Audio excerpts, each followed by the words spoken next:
Hello everyone, स्वागत है आप सबों का हमारे इस YouTube channel Ranjan MLT studio में। आज हम एक नया टॉपिक लेके आ रहे हैं जिसमें डिस्कस करेंगे एनीमिया। ठीक है। एनीमिया क्या होता है, एनीमिया का होने का कारण क्या है, एनीमिया को कितने कैटेगरी में डिवाइड करेंगे, इन सभी टॉपिक के बारे में हम डिस्कस करेंगे। एक एक करके हम आगे समझते जाएंगे। ठीक है। अभी हम बेसिक हम देख लेते हैं एनीमिया क्या है। देखिए, anaemia decrease oxygen carrying capacity of blood either due to decrease in RBC और हेमोग्लोबिन और बोथ। देखिए, आप जानते हैं कि ब्लड का फंक्शन क्या है। ब्लड का तो वैसे बहुत सारा फंक्शन है, बट ब्लड का एक फंक्शन है कि ऑक्सीजन को लंग से पूरे बॉडी में ट्रांसपोर्ट करना, ट्रांसपोर्ट ऑफ ऑक्सीजन। ठीक है। तो एक तो हम जान रहे हैं कि ऑक्सीजन किसके थ्रू ट्रांसपोर्ट होता है, ब्लड के थ्रू। ठीक है।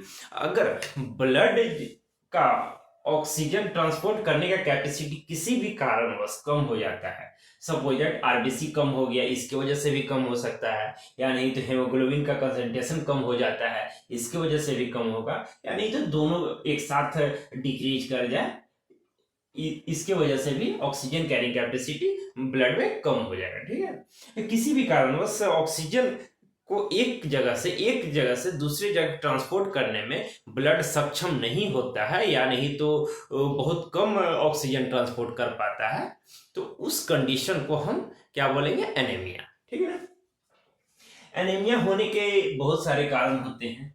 सपोज दैट आरबीसी का प्रोडक्शन ही डिक्रीज कर जाए, हमारे बॉडी में जितना आरबीसी डेली बनता है, ठीक ना, जितना आरबीसी डेली प्रोडक्शन होता है, वो प्रोडक्शन लिमिट से भी काफी कम हो जाए, तो ऑटोमेटिक है कि जो ऑक्सीजन कैरिंग कैपेसिटी है वो ब्लड का, वो धीरे धीरे डाउनफॉल तो होगा ही होगा। तो देखिए, पहला कारण क्या है, डिक्रीज इन आरबीसी प्रोडक्शन, हमारे बॉडी में जो आरबीसी बनता है उसका उसमें कमी आ जाना पहला कारण हो सकता है। दूसरा कारण क्या है, इंक्रीज इन आरबीसी डिस्ट्रक्शन। देखिए, जो आरबीसी आज मेरे बॉडी में बना, ठीक है, तो वो जब आरबीसी का लाइफ स्पेन कंप्लीट होगा, 120 दिन के आसपास उसका लाइफ स्पेन होता है, तो उसके बाद आरबीसी का डिस्ट्रक्शन तो होगा ही होगा। तो जब आरबीसी डिस्ट्रॉय करता है, तो मतलब डिस्ट्रक्शन का एक फिक्स रेट है, ठीक ना, तो उस रेट से भी एक्सेस अमाउंट में आरबीसी का डिस्ट्रक्शन स्टार्ट हो गया, तो समझिए कि आपका ब्लड में ऑक्सीजन कैरिंग कैपेसिटी जो है वो कम हो रहा है। ठीक ना। क्या हो रहा है कि जो फिक्स अमाउंट है, मतलब डेली जितना आरबीसी डिस्ट्रक्शन हो रहा है, उससे ज्यादा डिस्ट्रक्शन होना स्टार्ट हो जाए, किसी भी कारणवश से हो सकता है, तो उस कंडीशन में भी एनीमिया होगा।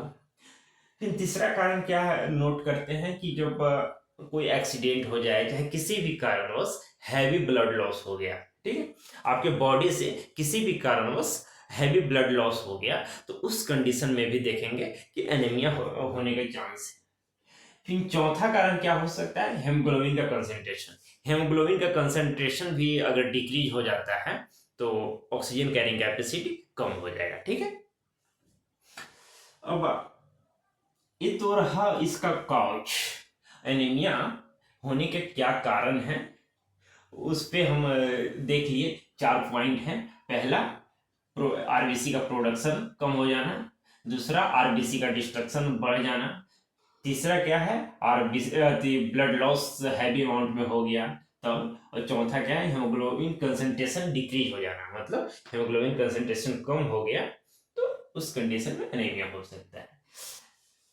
तो एनीमिया को हम कैटेगराइज करेंगे, किसी भी, सपोज एक क्लास में बहुत सारे स्टूडेंट हैं, तो अगर क्लास को कैटेगराइज करना हो, तो एक है कि जेंडर के बेसिस पे क्लास को बांट सकते हैं। जैसे फीमेल स्टूडेंट इस साइड बैठेंगे, मेल स्टूडेंट इस साइड बैठेंगे, पहला एक बेसिस हो गया जेंडर। और किसी और क्या बोलते हैं, कैटेगरी बेसिस पे डिफ्रेंशिएट करेंगे, तो आप सोच के बतलाइए कि अगर मार्क्स के बेसिस पे, मेरिट के बेसिस पे डिफ्रेंशिएट करना चाहें, तो सपोज दैट हम एक पैमाना सेट कर दिए कि 80% से ऊपर जो स्टूडेंट लाए हैं एग्जाम में वो इंटेलिजेंट स्टूडेंट कहलाएंगे, 80% से कम जो लेकर आए हैं वो एवरेज स्टूडेंट कहलाएंगे। तो दूसरा पैमाना क्या हो गया, हम मार्क्स जो मेरिट है बच्चों का वो पैमाना हो गया बांटने का। तो ठीक उसी प्रकार एनीमिया को बांटने के लिए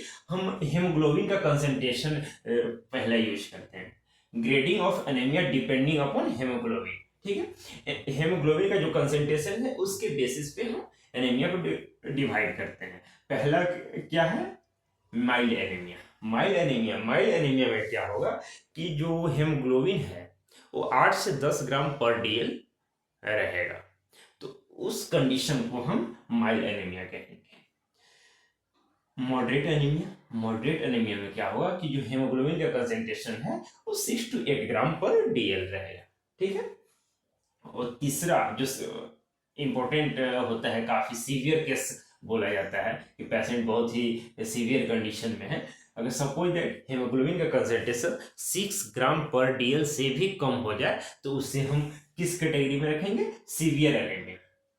तो ये तो रहा हेमोग्लोबिन का कंसेंट्रेशन के बेसिस पे, ठीक है। जो अब नेक्स्ट वीडियो जो मेरा आएगा उसमें हम चर्चा करेंगे कि जो आरबीसी का मॉर्फोलॉजी है उसके बेसिस पे हम एनीमिया को कैसे डिफ्रेंशिएट करेंगे, और फर्दर आगे हम डिस्कस करेंगे उसके ढेर सारे कैरेक्टरिस्टिक्स, उसका जो भी डायग्नोसिस है, जो भी उसका सिम्टम्स है, उन ये सभी टॉपिक पे भी हम आएंगे धीरे धीरे करके, ठीक है। आज का वीडियो यहीं तक, और नेक्स्ट वीडियो का वेट करते रहिए, जल्द ही नया वीडियो भी आएगा। धन्यवाद।